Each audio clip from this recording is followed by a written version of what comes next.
going to have a little technical issue addressed, and then we heard some more from our wonderful musicians, but let's give them a round of applause. Today is a special day. We have our regular musicians who we are excited to have, our regular as of lately, William and Rick and Arturo, but we also have a special guest, and that's Tori, and he's going to be playing violin for us again, and many of you remember him from when he and his mother used to come and perform, Tina Wilson, so we're delighted to have him back. Yay! Thank you. Just a couple of announcements. There are class schedules and information about events in the lobby. We want to thank Dory Boyd for helping with some photographs to commemorate Reverend Jesse's first official Sunday last Sunday. And also, we want you to check the website for other announcements. One thing that was added as of yesterday, and you'll see a flyer out, and this may look familiar on the website, Reverend Jesse's first class series will begin in February, and it's called The Eightfold Path, a 4-week series on Buddhism and mindfulness. It will be streamed live on Facebook, and that will be 6 to 7 p.m. on Tuesdays, starting February 1st, going through February 22nd. So look for that. Also, we'd love for everyone to feel free to introduce themselves to someone they haven't met before after the service, so we can continue to let our community grow. We've had some new faces the last couple of weeks, so let's make everyone feel welcome. I know Reverend Jesse's topic in part of his series on the fruits of the Spirit today is on peace, right?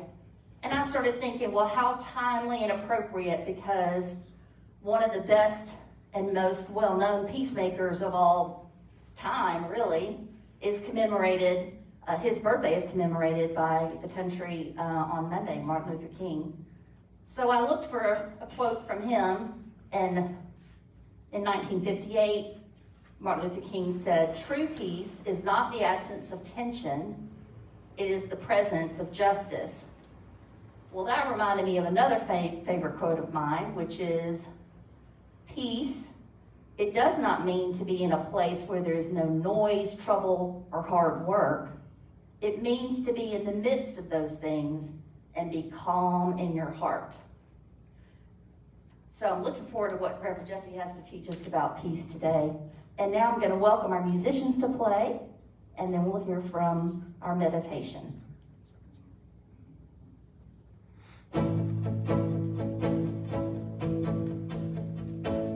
Love is the song we sing, and fear is the way we die. Together.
morning. Good morning. The meditation today is going to consist of a song by Tori to get us in the mood for meditation, and then I'm going to say the Akashic record of the Lord's Prayer. And after each phrase, I'm going to pause. I want you to say it to yourself, or if you'd like to say it out loud, however you internalize. And then at the end of the prayer, we will go into silence. I'll give you a couple of things to think about in the silence as Tori plays another song on the violin for us. So we'll start with Tori.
I am the mother, father, principle in creation. Hallowed is the name, I am. I am the kingdom come. I am will being done. I am on earth, even as I am in all kingdoms. I am this day giving life to all creation, even as I am all creation giving life to me.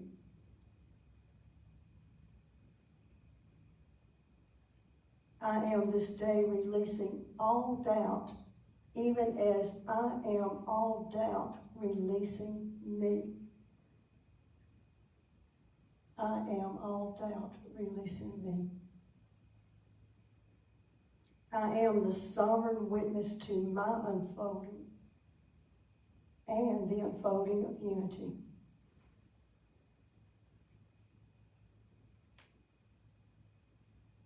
I am the power and I am the glory from everlasting unto everlasting. All this I am. As we go into the silence, take a few minutes to recall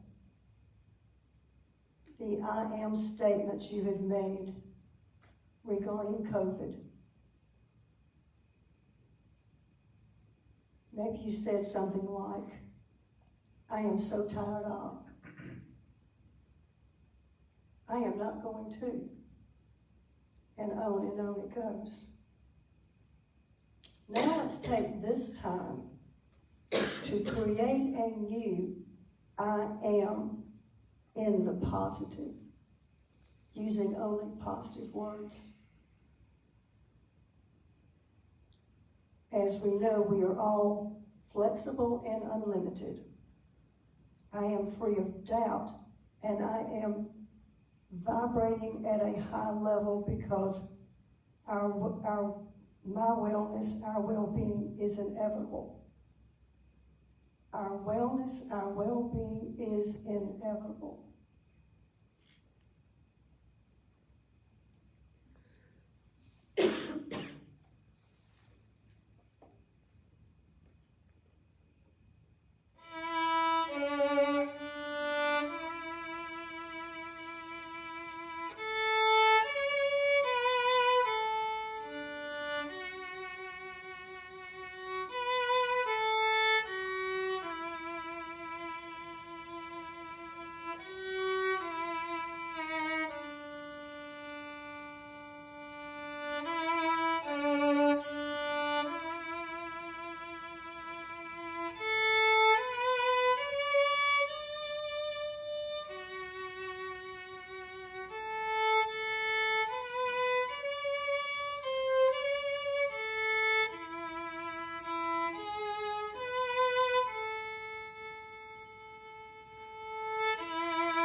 I am so grateful for this Unity family.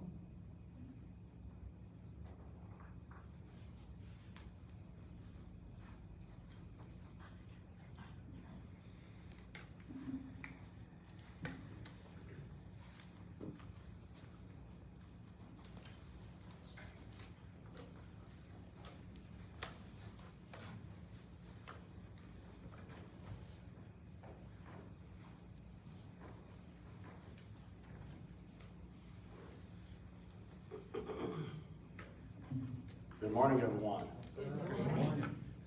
Let's give another round of applause for all the musicians. And give yourself a round of applause as well for those of you that are watching online. You too are a part of our community. Let's give a round of applause for our online community. Because we want to make you feel welcome to. In fact, let me go ahead and move a little closer to the camera so you can see me and give you a big hello right where you are. Do this with me. We are going to collectively say the prayer of St. Francis. Would you be willing to sing? This is something that I've begun to do just to get myself back into the habit of praying and doing the basic fundamental work of spiritual practice. Because we say spiritual practice, and that practice, again, is preparation for real life. In fact, the Old Testament says that man should pray always and not faint. But here's the mystery to that. One of our ancient ancestors said that he who prays does so once, but he who sings does so twice. And so this kind of wrapping ourselves in this positive, affirmative energy, it gives us the strength to make it through Monday morning as we all are going about into our lives, which is the real work. Can I get a yes to that? Yeah. So if you will, there are bulletins that are being handed out by our ushers. And for those of you that are watching online, if you have a chance to, type in the prayer of St. Francis. Not to be confused with the Serenity Prayer, because that was written by a different theologian. We also associate that with St. Francis. I'm sure he wouldn't mind taking the credit. But the prayer of St. Francis is a different prayer. But it goes a little something like this. We'll do a call and response. I'll repeat the first line. You repeat after me, and Jamie is going to sign. You ready? Spirit, I am an instrument of your peace. Spirit, I am an instrument of your peace. Where there is hatred, let me sow love. Where there is hatred, let me sow love. Where there is injury, pardon. Where there is injury, pardon. Where there is doubt, faith. Where there is doubt, faith. Where there is despair, hope. Where there is despair, hope. Where there is darkness, light. Where there is darkness, light. Where there is sadness, joy. Where there is sadness, joy. O divine love. O divine love. Say that one more time. O divine love. O divine love. Say it one more time like you mean it. O divine love. O divine love. Grant that I may not so much Grant that I may not so much seek to be consoled seek to be consoled as to console. as to console. That's some work right there. Don't repeat that. To be understood To be understood as to understand. as to understand. That's another level too. Say that one more time. To be understood To be understood as to understand. as to understand. Anybody feel the energy coming out of them now? Feel like life is opening you up? To be loved as to love. To be loved as to love. For it is in giving that we receive. For it is in giving that we receive. It is in pardoning that we are pardoned. It is in pardoning that we are pardoned. And it is in transforming that we are born And it is in transforming that we are born to eternal life. to eternal life. And so it is. And so it is. And so it is. Good morning, Unity of Birmingham. Good morning. I got a cordless mic today so I can move around a little bit and look at you. Take a look around the room if it doesn't offend your anxiety. Let me just say this. We welcome you. Here's the beautiful thing about spiritual practice and about spiritual community. I say this all the time because I got it from my mama. Come as you are, leave better than you came. So my mom used to say, well, y'all can't find your church clothes? Grab your jeans and your t-shirt, because we thought if we hid our church clothes and we hid our belt and our dress shoes, we didn't have to, go to church. And my mom was like, get them sandals. And we hated sandals. Oh my God. And it was 4 of us, 4 boys, so we all had on sandals. And the funny part is me and my other brother were the same size almost. So I'd have on a size 7 and a size 6 sandal, and he'd have on a size 6 and a size 7. But by the time church was over, even though you were uncomfortable, you forgot that you had on the wrong size shoe. So come as you are, leave better than you came. That's the beautiful thing about this non-judgmental awareness. We create a container big enough through our love and admiration for one another. And our love for the beloved community is proclaimed by Dr. King that all are welcome. And you that are watching right now online, wherever you are, place your hand on your heart and allow this love to saturate you and permeate your being, because you are also a part of our community as well, and we're grateful for you. So today I wanted to talk to you guys about the third part of our Fruit of the Spirit series entitled Peace. Everybody say peace. Peace. There is a peace that permeates the universe that surpasses all understanding. The peace that surpasses all understanding. Here's what Jesus said, the great way shower. He said that it's not so much the peace per se that you know of that I leave with you, but my peace I leave with you. Here's another tough one to chew on. If this is what they did to Jesus, what do you think they'll do to me? Oh my God. What in the world are we getting into with this human experience? It's very difficult for me to say that we signed up for this. Here's why.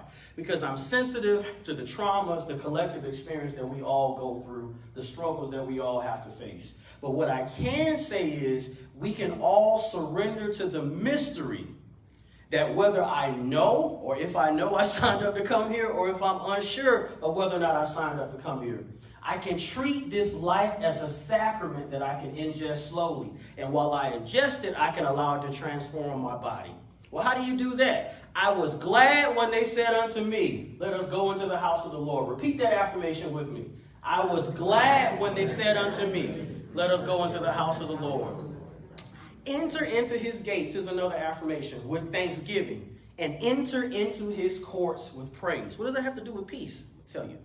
What are the gates that we enter into? There are 9 holes in the human body, which is why whenever you grab a mala bead, there's 81 because it's 9 times 9. It represents you are surrendering to life and allowing the permutations of the universe. You allowing love and joy and peace that surpasses all understanding to come into your very being. There's 7 holes in the head, the Godhead, and the rest are down below. So you are wrapping yourself into goodness. So we enter into his gates and enter into his courts with praise. We are allowing life itself to saturate us, and we're surrendering to that. You know what happens when you do that? You get changed. You get transformed. People look at you like you're weird. You got storms going on all around you. You know, for me, worryation is prayer in reverse. This is the world's system of responding to things that happen that look like they should take you out, that look like they should knock you down. So they worry. But when we surrender to this evolutionary impulse that's pushing us forward, can anybody feel that push in their life? That stirring that makes you get up when it's like, I want to stay in bed. That stirring that makes you want to, let me click online and see what they got going on. Let me listen. But the volume ain't loud enough. Let me listen in. There's something there that I need. This is what we're being called to. There is a reason why you decided to come here today. You know why? Because we needed you. The love and the surrender that we all have on the inside called forth each one of you, and those of you that are listening online, from across the city, from across the state, preferably from across the country. Isn't that marvelous? Think about how powerful that is. You are so powerful that you sent out energy into the world and asked God to send me here, to send her here, to send him here. Right? Joseph Campbell put it like this. He said that there is a hero with 1,000 faces. Right? We all are this manifestation of this oneness that we call God. And when we surrender to that, the peace that surpasseth all understanding washes all over us. Because sometimes we don't quite get it. Anybody ever gone through anything? But then here's the caveat. There's just this quiet, calm, and quiet resolve that kind of settles right in here. And somehow, mysteriously, the right people show up in the building, metaphorically speaking. The right people show up in your life.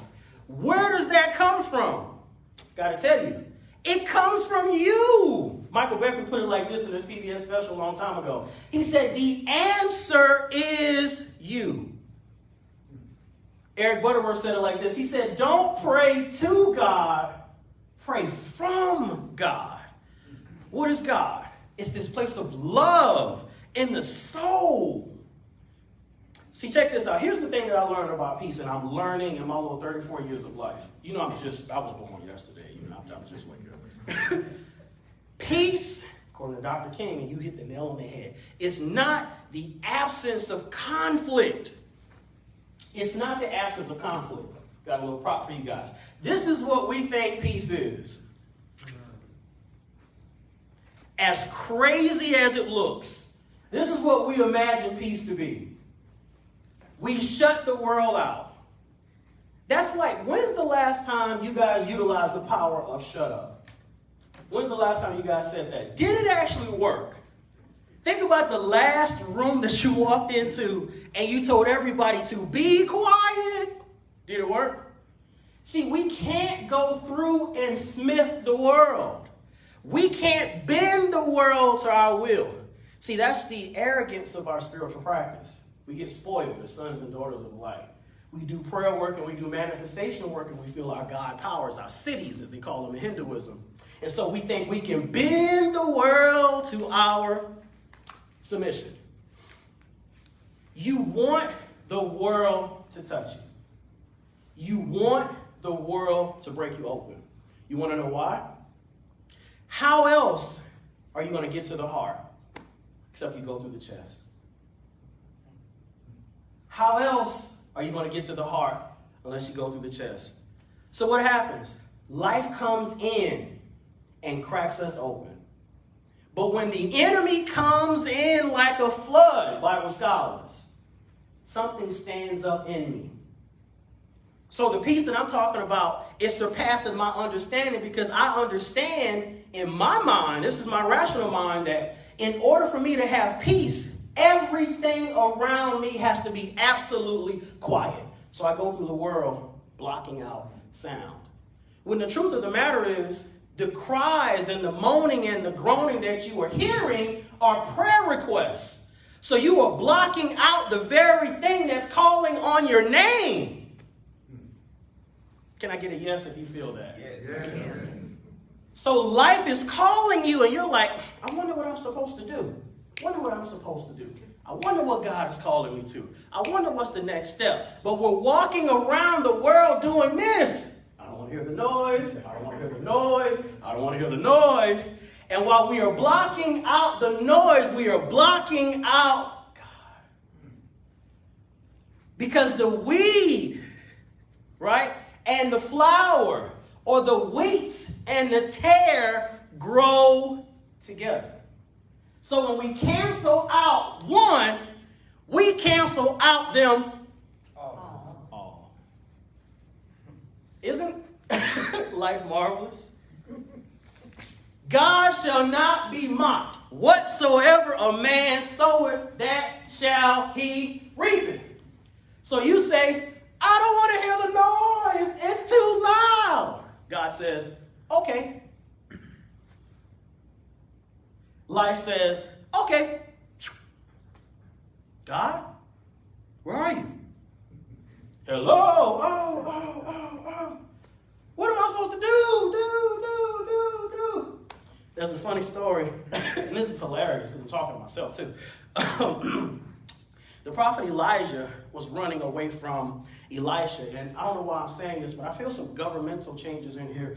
Somebody's having some issues with contracts right now in the government. I'm not sure if you're watching this online, but the Spirit is telling me to tell you to surrender. Let it go. And by let it go, I don't mean stop fighting, but I mean stop fighting internally. Surrender to the will of God, and those contracts that you're working on will loosen themselves up. So there's a story. The prophet Elijah was running away from the government, running away from Jezebel, locked himself in a cave, and then had the nerve to say, ain't nobody out here but me. Let me say this one more time. Elijah ran away from the government, ran away from Jezebel, who was the head of the government at that time. And it's a whole other misogynistic conversation as to why the enemy is Jezebel. She's the head of the government. It just so happens to be a woman. But he runs away, hides himself in a cave, and says, ain't nobody out here but me. Brought about the opposite of what he was praying for. It's just like what I said last week. When we pray, but we haven't done the work inside, the intentions of our heart cry out louder than the prayers from our lips. So we end up getting the opposite of what we pray for. That's the beautiful thing about life. When we see everything in our life as a path to our liberation, what happens is we see it all as effects. So if this is the road in front of me, instead of avoiding it, I walk down it. So to circle back to the Elijah story, he comes out of the cave because he gets tired and gets aggravated. And then there's an earthquake. God isn't in the earthquake. And then there's a fire. God isn't in the fire. And then all of a sudden he hears a still small voice. And he picked up on all of the quaking and the shaking outside. Sounds like he was near a volcano. It's crazy. An earthquake and there's a fire? Where in the world was he? But he finds out that all of the quaking and the shaking that was going on outside of him was actually inside of him. And the very thing that he was running from was the very thing that God was trying to use to teach him about himself. And then the voice said, Elijah, what are you doing here? And the first thing he said was, I'm out here by myself. And God's like, are you kidding me? I got at least 400 prophets that haven't surrendered to Baal. Baal, the ego, the impulse for greed, the lower root chakra, metaphysically speaking. So he says, what do you want me to do? Get down this mountain, get out of this cave, go on down the road. There's a woman there with a little bit of bread. She's by the river. There's a raven there. I'll sustain you. And so he goes on down, and there are episodes of sustenance. He's sustained by a raven, and when that runs out, there's a woman that he meets. The moral of the story is when we surrender to our understanding, when we surrender our understanding, when we surrender to the notion that if we don't have it figured out, then it can't be undone. If we don't have it in our minds as to how it's going to work out, there it is, then it absolutely can't work out. Because I haven't thought of it, so ain't nothing going to happen. Because I don't see it, right? I don't see it. The beautiful thing about life is life knows exactly what we need. And I hate to say this sounds real disingenuous, but I want to kind of put it out there softly. Some of us are exactly where we need to be. Exactly where we need to be. And I think you know what I'm talking about. Anybody got any children? Tough love, baby. Tough love. The good enough parent. You hear the moans and the groans of your kids. Do you always run to the rescue? If you run to their rescue, they don't get the lesson. And when they wake up, now, don't beat up on my baby too hard, because if you beat up on my baby too hard, I might come and just take this one on the chin. I'm going to fix this one, but I'll let you get the next lesson. But if you let them get the lesson, if you're a careful parent, then they stop searching for the external parent and they find the internal parent. So instead of trying to figure out what to do and listening to mommy and daddy and the parent on the outside, they start hearing mommy and daddy's voice on the inside, leading them and guiding them. Jesus put it like this: in the self-same hour that the Holy Spirit will come, it will lead you and guide you. It will be a teacher for you. This is how we get our lessons. The stuff that shows up in our life. So to circle back, what is peace? Peace is not the absence of conflict. It's the inclusion of conflict. It's the inclusion of distress. It's the inclusion of the drama that shows up in the world. Why do we call it drama? Because it's a play. That's why we call it drama, because it's a play. So what are you saying? Am I supposed to just stay awake? I see it all. I have it all. I'm all. No. Going to sleep and waking up is a part of the game. If we stayed awake, we'd all be walking around like zombies. See, that's why the Buddha called it Mara. While the Buddha was sitting down under the Bodhi tree, working on his own self, one of the things that came to him was the tempter. This always happens in the story of Jesus. Cast yourself down. Can these stones be made bread? All of those things. All of our stuff comes up from within. Let no man say he is tempted of God. Remember that scripture? For if you are tempted, you are drawn out from within your own self. Like that, the stuff from the inside comes out. Help me, good people. This is the stuff of our lives. These are the days of our lives. Anybody got any turmoil going on right now? Turmoil is like the salt and the pepper that we add to the food of our life. A little bit of agitation and aggravation is like the seasoning salt we put on the food. It makes life spicy. Who likes spicy women? Spicy men? Just a little bit, yeah. Right? You say, yeah. Right? Just a little bit. The spice of life. And so when we include this, Cornel West said that justice is what love looks like in public. So this awareness of recognizing that this is the stuff of everyday life, and watch this. Some of this stuff is just natural for our age group. Some of this stuff is just natural for our demographic. Some of this is just natural for the cohort that we're in. Mark Epstein, one of my favorite authors, wrote a book called The Trauma of Everyday Life. And in that book, one of the things that he talked about was this awareness of how to see yourself as a rooted tree planted by the rivers of Jordan, being sustained, knowing that as these feelings come and they pass through me, that I'm not going to die. You ever prayed that prayer? I'm not going to die here. This is not the end of my story. It's painful. Yes, it hurts, but this is not the end of my story. I don't like this. Yes, I don't like this, but this is not the end of my story. This is the voice from within crying out. This is the conscious mind and the unconscious mind having a battle. I don't like this. I don't like her. She hurt my feelings. Yes, but this is not the end of my story. And then the Buddha nature or the Christ comes out and says, she's also your mother. See, we all are being called to give birth to God. We're all being called to be the mother and the father of God. The Buddha said it also. See everyone as your mother. fact, namaste. I salute the God in you. I see God everywhere. That's the next level of our understanding. That's the next level of work that we have to do, right?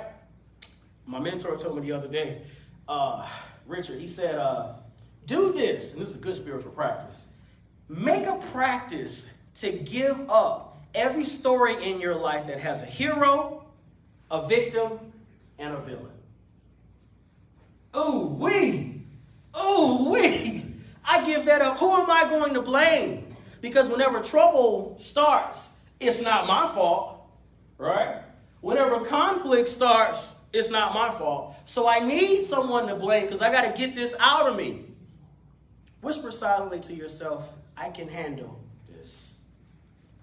I can handle this.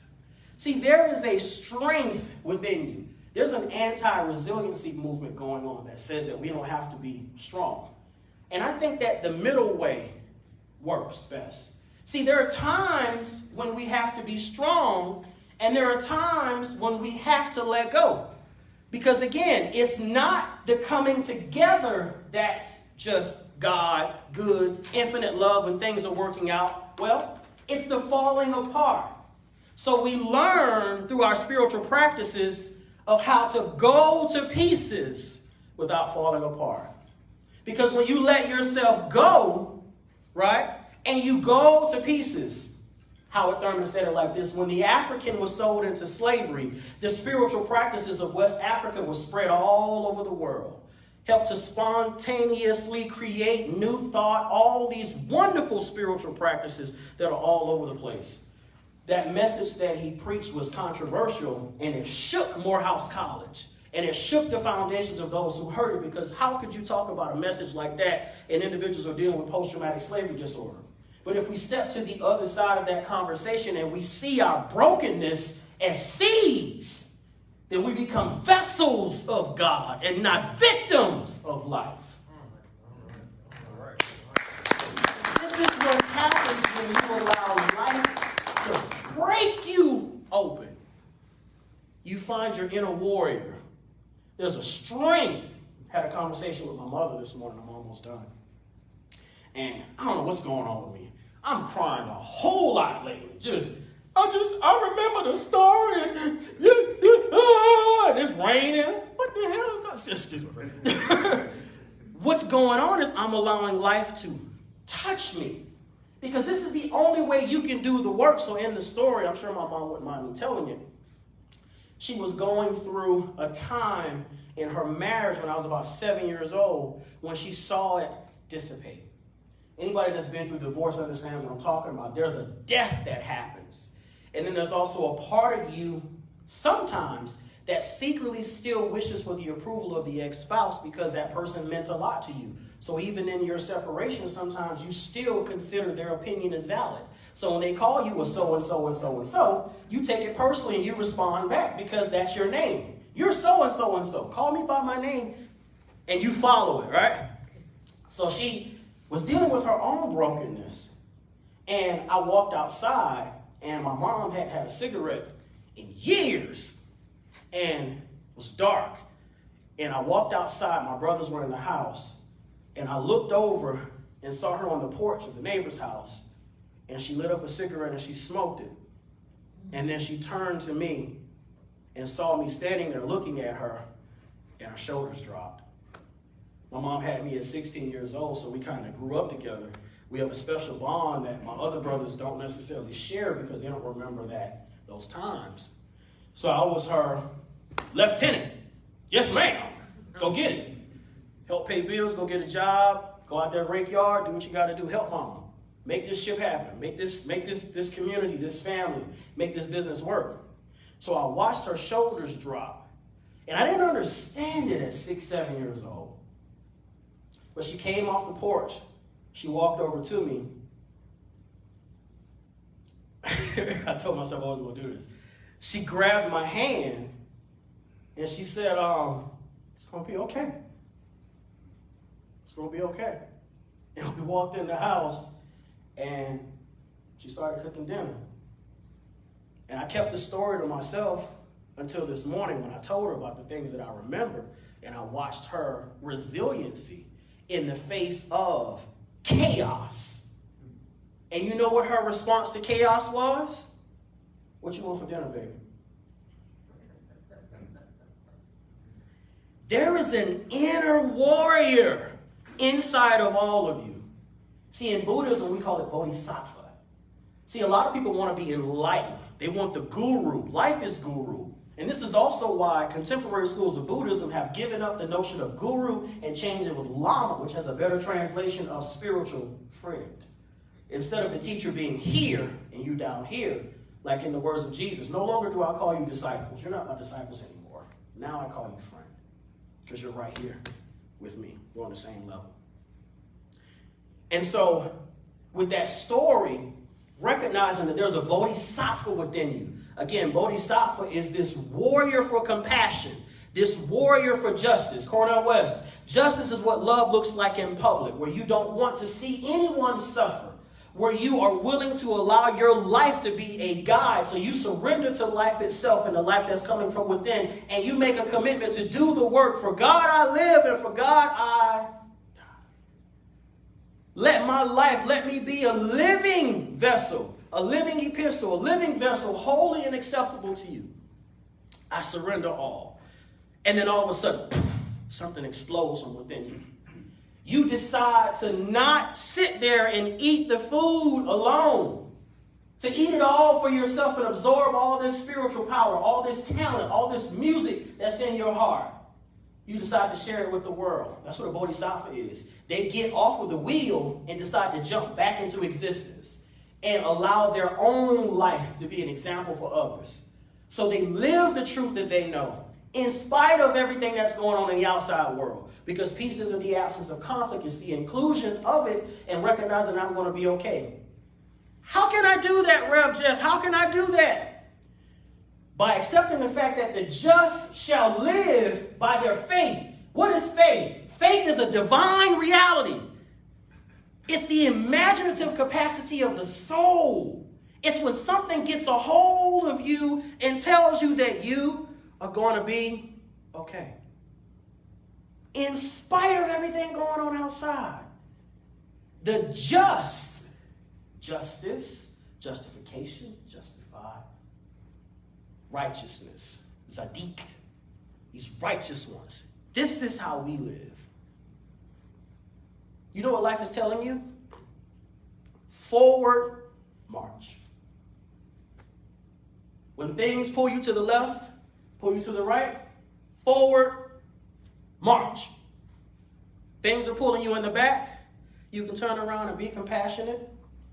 I see this thing working out. You can even play the game. Oh, okay, this is where you are? Okay. I'm a so-and-so and so? Okay. Oh, Ruth, you want to break down? Okay. You just want to look pretty. I can put some makeup on you. Let me call a contractor. I'm not taking none of this personal. None of it. Forward march. Everybody say that with me. Forward march. One more time. Forward march. You keep it moving. And you know what happens? You get loose.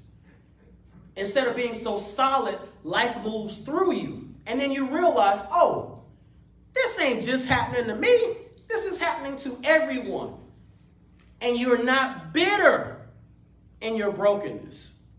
When you are in the fire, you realize that someone walks with you.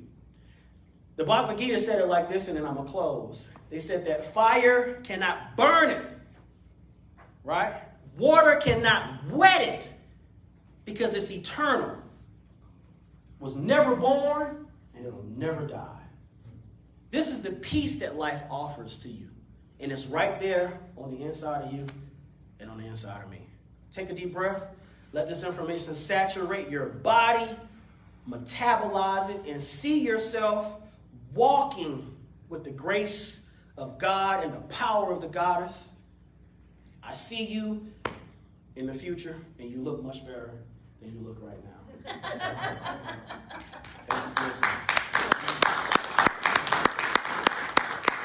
In fact, you know what? Real quick, I want to do something spontaneous. Can I get a musician? Brother Tori, come back real quick and do give us a quick. Solo. Let me get you all set up here. Let's allow this information to metabolize inside of us. Find your place of power, if you will. Listen to the music and allow the vibration of the music and the information that we collectively give out today to help you go forward and manifest the peace that surpasses all understanding.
Do the peace song.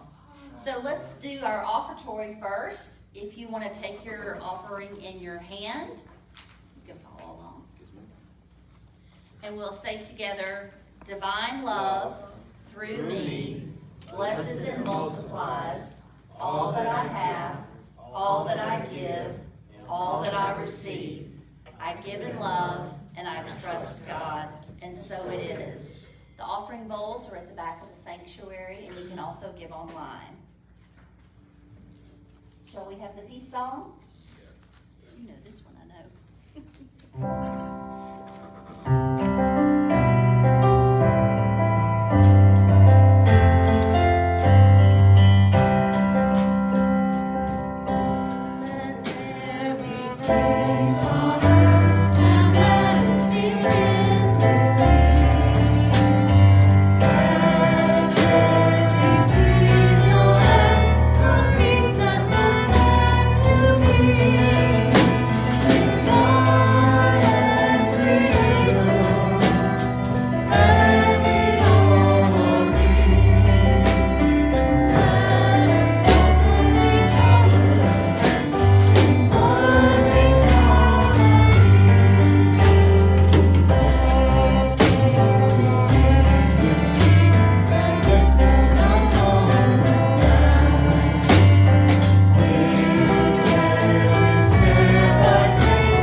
Over us. I am the presence of God.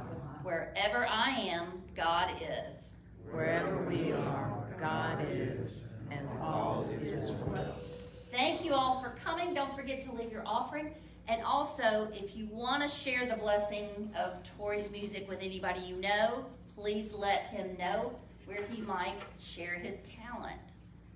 Thank you all. We'll see you next week.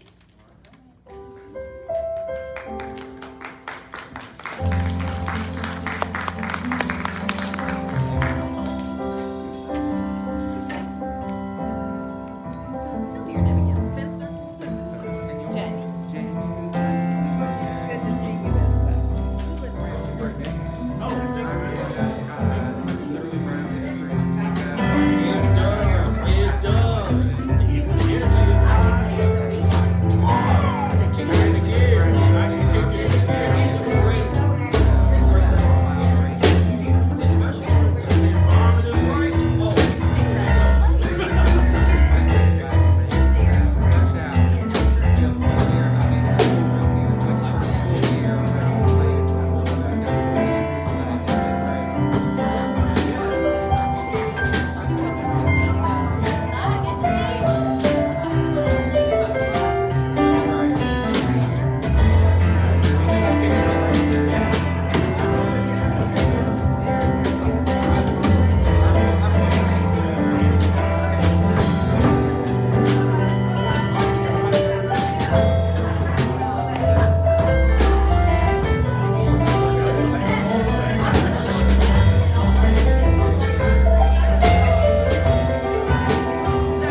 Thanks, guys. That was great.